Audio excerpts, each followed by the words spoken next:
Donc, au cours de ces dernières années, on observe une recrudescence ce qu'on appelle les invasions biologiques, c'est-à-dire le déplacement d'espèces d'une aire à une autre, et dans une aire géographique dans laquelle elles n'étaient pas au préalable.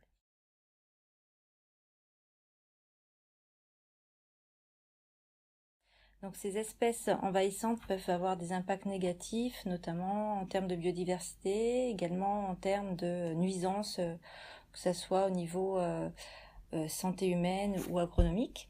C'est le cas par exemple de Drosophila suzuki, qui est une espèce envahissante qui est originaire d'Asie, principalement de Chine, et qui a été observée pour la première fois simultanément en Amérique du Nord et en Europe. Et cette espèce présente la particularité de pouvoir pondre ses œufs dans des fruits sains, particuliers, les cerises, les fraises et framboises, et causer ainsi d'importants dégâts.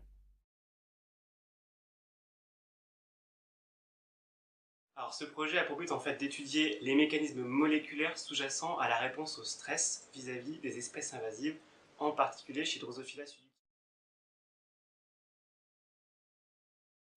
Donc en fait pour cela, nous avons échantillonné différentes populations issues des États-Unis, de la France et de l'aire d'origine de l'invasion de Suzuki, c'est-à-dire le Japon. Ces différentes populations, nous allons les soumettre en fait à des stress, un stress thermique, donc le froid, et un stress chimique, le paraquat, un herbicide. Et donc nous allons étudier en fait par approche phénotypique la réponse vis-à-vis de ces stress, autrement dit la résistance au froid et la survie au traitement chimique, puis nous allons passer sur une approche moléculaire pour étudier en fait tous les mécanismes épigénétiques qui sont en jeu dans la réponse au stress chez cette espèce.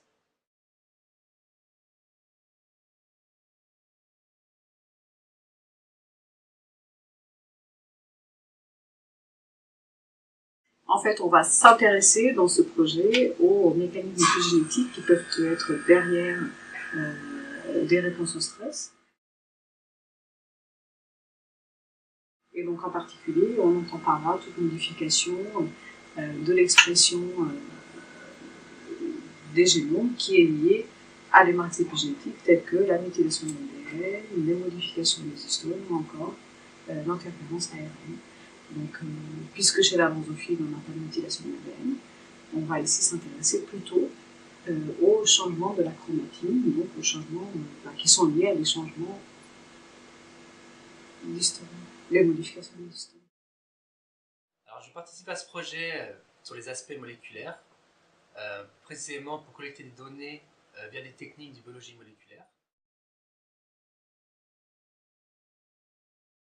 On va regarder les différentes expressions de gènes régulées via les différents stress sur les différentes populations, ce qui correspond à quantifier l'ensemble des gènes actifs par des techniques dites RNA-seq, c'est-à-dire on va extraire l'ARN total et le séquencer.